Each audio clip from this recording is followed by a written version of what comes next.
In the Assassin's Creed series, there was always a need for a story from the Templar side, and Rogue gave that to us with a fury. The story of Shay Patrick Cormac is beautiful, and this game is cool.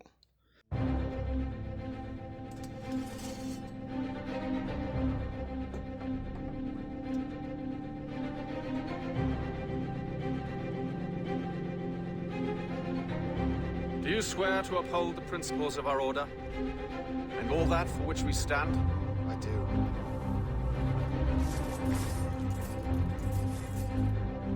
And never to share our secrets, nor divulge the true nature of our work?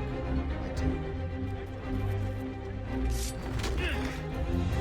And do so from now until death, whatever the cost? I do.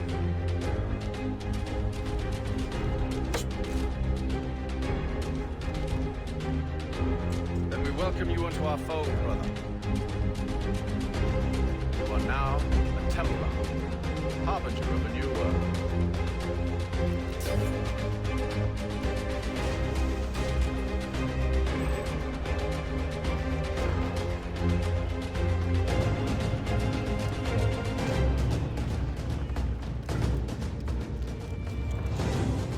Pity. You had so much potential.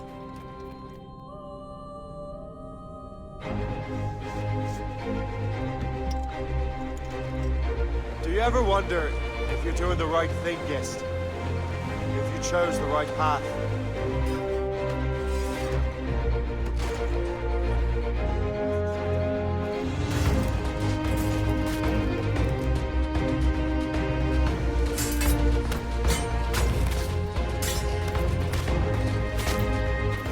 Are you still convinced the Templars are right? Convinced to the end.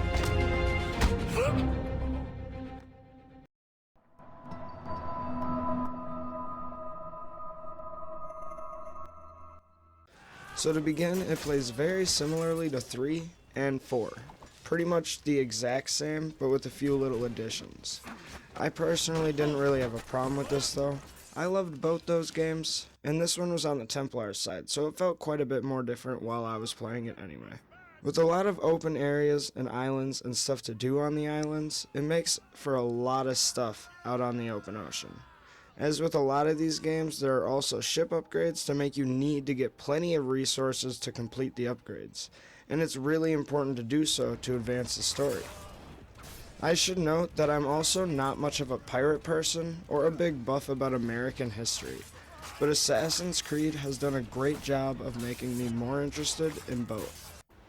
Not just are the ship fights pretty immersive, but the game also contains harpooning, hunting creatures like whales and sharks to craft things like tool upgrades and outfits for Shay, which ends up being a lot of fun because there are a bunch of different things you can make him dress up in.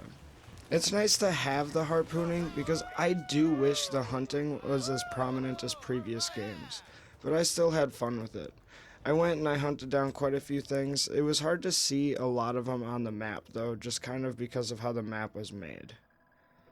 Lastly, about the ships, there's a ship fleet mechanic down in your own cabin in the ship. That's kinda cool. You can get some pretty decent loot out of it and money, but I honestly constantly forgot about it, so I wish it was just a bit more memorable. You just send ships you've stolen to do missions for you, and they bring back goodies and loot. There's renovation options all over the world to help small towns and locations become better. Doing these increases how much money you can get in your captain's cabin, and honestly, just makes the area look better. There's so many things out in the world to go do, from Animus fragments like always in the old games, to hidden Templar treasures all over the coast of America. It's a really nice time waster if you're not looking to do story or other important missions. Make sure you're always wary, because remember, you're a Templar in this game. Many assassins are now hunting you. Be ready for them in bushes, haystacks, and even right on the roofs. There's a few extra little things in my notes here I'd like to touch on. The menu music in Rogue is some of my favorite ever.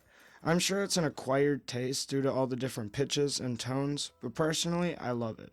While I was writing my notes, I listened to it for multiple hours.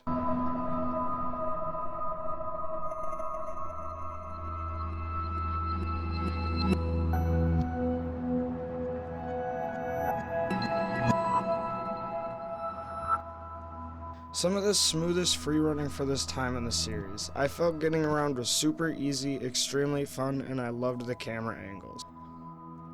It gave me very big movie vibes.